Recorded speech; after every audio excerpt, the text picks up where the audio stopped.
Ketika seorang guru merencanakan dengan baik, kelas menjadi dinamis. Anda siap untuk menghadapi segalanya dan memberikan yang terbaik.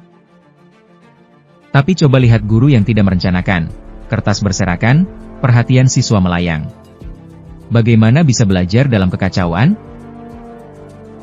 Dengan rencana yang jelas, Anda menciptakan tujuan yang membuat siswa bersemangat. Keterlibatan meningkat. Beda halnya dengan guru lain yang berjuang menjelaskan tanpa rencana. Wajah bingung siswa tak bisa disembunyikan. Dengan perencanaan yang baik, siswa belajar bekerja sama, mengeksplorasi ide, dan mengembangkan keterampilan sosial. Di kelas yang kacau, siswa kehilangan minat, sibuk dengan ponsel, bukan materi pelajaran. Guru yang merencanakan dengan baik juga membangun hubungan. Keterhubungan emosional mendorong kepercayaan. Di sisi lain, keterhubungan tidak ada. Siswa merasa terasing, dan pembelajaran terhambat. Memberi umpan balik positif dengan cara yang menyenangkan adalah bagian dari perencanaan. Moral siswa melambung. Sebaliknya, kritik yang tajam tanpa rencana membangun ketegangan. Belajar bukannya jadi menyenangkan, malah jadi menakutkan. Kelas yang direncanakan dengan baik penuh dengan energi. Proyek menjadi menyenangkan dan membangun. Kelas tanpa rencana terasa hampa. Tak ada motivasi, hanya rutinitas membosankan. Dua jalan, dua hasil. Perencanaan membawa energi, kebersamaan, dan hasil belajar efektif. Jadilah guru yang merencanakan. Sukses dimulai dari dalam kelas. Perbedaan tersebut terjadi karena adanya perencanaan berbasis sekolah. Oleh karena itu, perencanaan berbasis sekolah sangat penting. Sekarang mari kita pelajari lebih dalam tentang Prota, Prosem, RPP, dan unit pembelajaran untuk menciptakan pembelajaran terarah, bermakna, dan menyenangkan. Mari perhatikan dengan baik presentasi kelompok kami. Agenda pada pertemuan ini akan membahas mengenai pendahuluan, lalu dilanjut dengan program tahunan dan semester, skop dan sequence, unit pembelajaran, RPP yaitu rencana pelaksanaan pembelajaran, dan kesimpulan. Perencanaan berbasis sekolah adalah suatu strategis atau upaya yang dilakukan untuk meningkatkan sistem pendidikan dengan guna untuk mewujudkan pelaksanaan pendidikan yang lebih efektif melalui penyelenggaraan sekolah yang mandiri dengan melibatkan pihak sekolah, yaitu kepala sekolah, guru, murid, orang tua, serta masyarakat. Tujuannya adalah untuk mengelola dan mengambil keputusan dalam memproses penyelenggaraan pendidikan sehingga menghasilkan kualitas pendidikan yang lebih baik. Perencanaan berbasis sekolah sangat penting bagi seorang guru. Perencanaan yang dilakukan oleh guru sangat menentukan berjalannya semua program yang telah diprogramkan oleh sekolah. Guru bertanggung jawab atas program yang telah direncanakan. Hal ini menunjukkan kinerja guru untuk kemajuan sekolah.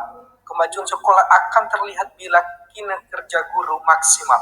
Rencana kerja sekolah disusun sebagai pedoman kerja dalam mengembangkan sekolah dan sebagai bahan acuan untuk mengidentifikasi. Prota atau program tahunan adalah sebuah rencana yang menetapkan alokasi waktu pembelajaran selama 1 tahun untuk mencapai standar kompetensi dan kompetensi dasar yang ditetapkan di dalam kurikulum. Nah, Prota sendiri disusun oleh guru sebelum tahun ajaran dimulai. Nah, contoh Prota bisa teman-teman lihat pada gambar di samping. Jadi secara singkat, isi dari program tahunan ini meliputi identitas seperti nama sekolah, kelas, semester, dan tahun pembelajaran. Nah, yang kedua ada temanya yang mencangkup topik utama pembelajaran. Ada subtema, pembelajaran, alokasi waktu, dan juga keterangan. Dan ada pun tanda tangannya. Program semester merupakan suatu rencana kegiatan yang dilakukan oleh guru dalam kegiatan pembelajaran selama 1 semester. Program ini penjabaran dari program tahunan yang merencanakan setiap kompetensi dasar, seperti materi yang diberikan, menyusun kalender pendidikan, menentukan alokasi waktu, dan jadwal pelaksanaan. Tujuannya yaitu untuk mengarahkan proses pembelajaran sehingga siswa dapat menguasai pengetahuan, sikap, keterampilan yang telah ditetapkan. Selanjutnya yaitu scope dan sequence. Scope adalah cakupan atau ruang lingkup materi pembelajaran, yaitu materi-materi apa saja yang akan dipelajari oleh peserta didik dalam suatu periode tertentu atau satu semester atau satu tahun ajaran. Sequence adalah urutan atau tahapan penyampaian materi pembelajaran, yaitu bagaimana alur materi tersebut diatur mulai dari yang sederhana menuju yang lebih kompleks. Penyusunan skop dan sequence ini bertujuan supaya pembelajaran lebih teratur, jelas, dan sistematis. Disusun dari materi yang mudah dipahami sampai yang lebih sulit. Dengan kerangka ini, semua kompetensi kurikulum bisa tercakup dengan baik, sehingga siswa bisa belajar lebih lengkap dan bermakna. Selain itu, membantu guru juga untuk bekerja sama, sehingga tidak ada materi yang terulang atau terlewat, serta menjaga kesinambungan antara tema dan jenjang. Guru juga lebih mudah menyesuaikan waktu dan strategi mengajar sesuai kebutuhan sekolah dan siswa. Berikut adalah contoh skop dari RPP Yayasan dengan bidang studi sosiologi topik gejala sosial. Terdapat 3 penilaian, yaitu kognitif, afektif, dan juga psikomotorik. Dalam penilaian ini, ada target materi-materi apa saja yang harus dipahami oleh siswa dan juga penilaiannya. Jika program tahunan itu ibarat peta dunia, program semester itu ibarat peta benua, maka unit pembelajaran adalah detail negara di dalamnya. Unit pembelajaran adalah panduan yang menuntun jalannya proses belajar dalam beberapa kali pertemuan. Guru menyusunnya dengan detail sehingga hal ini akan menjadi acuan untuk pembuatan rancangan detail tiap pertemuan. Berikut merupakan contoh unit pembelajaran. Dalam unit pembelajaran terdapat pemahaman sepanjang hayat dan pertanyaan esensial yang akan menjadi pesan pembelajaran dalam jangka panjang. Ada pula graduate profile, seperti apa yang diharapkan, serta nilai-nilai dan kebijakan. Adanya asesmen serta tindakan nyata menentukan bukti belajar yang dapat diterima oleh siswa, dan bukan hanya dimaknai dengan nilai atau angka saja.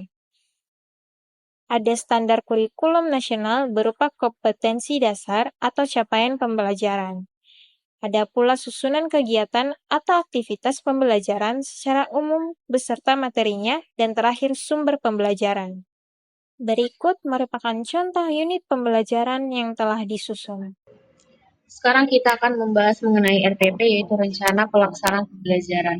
RPP merupakan rancangan guru dalam mengajar dan dibuat sebelum melakukan kegiatan pembelajaran dan dibuat untuk satu pertemuan atau lebih. RPP ini dikembangkan dari silabus untuk mengarahkan kegiatan pembelajaran dalam upaya mencapai kompetensi dasar. Apa sih fungsi RPP? RPP merupakan pedoman pelaksanaan pembelajaran agar sistematis, efektif, interaktif, dan efisien. Berikut merupakan komponen pada RPP umum dan juga komponen pada RPP YPPH. Pada komponen RPP umum terdapat identitas, mencakup sekolah, mata pelajaran, kelas, semester, materi, dan juga lokasi waktu. Selain itu terdapat tujuan pembelajaran, kompetensi dasar dan indikator, materi pembelajaran, metode pembelajaran, media dan sumber, langkah-langkah pembelajaran, serta penilaian hasil pembelajaran. Sedangkan pada komponen RPP YPPH, komponen RPP umum tetap terpakai semuanya, tetapi ada menjadi pembeda, di mana komponen yang pembeda yaitu wawasan dunia Kristen Alkitabiah, pemahaman sepanjang hayat, pertanyaan esensial, serta diagnosa dan juga scaffolding. Berikut merupakan contoh dari RPP. Pada sebelah kiri merupakan contoh RPP secara umum, dan pada sebelah kanan merupakan contoh RPP YPPH. Terdapat beberapa hal penting yang perlu diperhatikan pada RPP. Yang pertama, RPP harus memiliki kesesuaian dengan kurikulum. Yang kedua, RPP harus memiliki inovasi metode dan juga media yang digunakan. Lalu yang ketiga, RPP harus disesuaikan dengan karakter siswa dalam pembelajaran. Lalu yang terakhir, RPP harus memiliki penilaian holistik yang membantu pertumbuhan dan juga perkembangan iman siswa. Selain itu, guru memiliki peran yang penting dalam RPP. Yang pertama yaitu sebagai profesional, di mana guru harus bersikap profesional untuk merencanakan dan menyusun RPP sebelum kegiatan pembelajaran. Yang kedua, guru sebagai perencana harus merancang RPP dengan baik dan bervariatif. Lalu yang ketiga, inovator, di mana guru harus merancang RPP dengan segala kegiatan yang interaktif dan inovatif. Lalu yang keempat, guru sebagai reflektif, di mana guru mau berefleksi dan memberikan evaluasi untuk penyusunan RPP yang lebih baik ke depannya.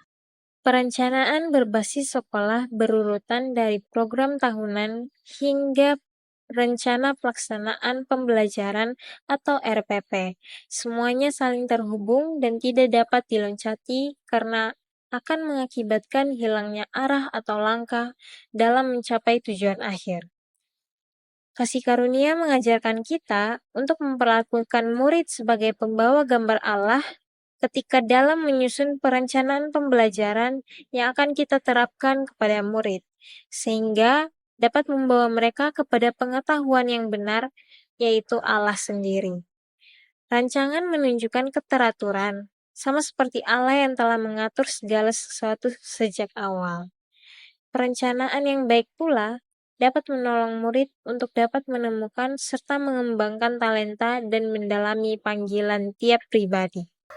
Berikut merupakan daftar pustaka dari referensi yang kami gunakan. Sekian presentasi kami. Terima kasih. Tuhan Yesus memberkati.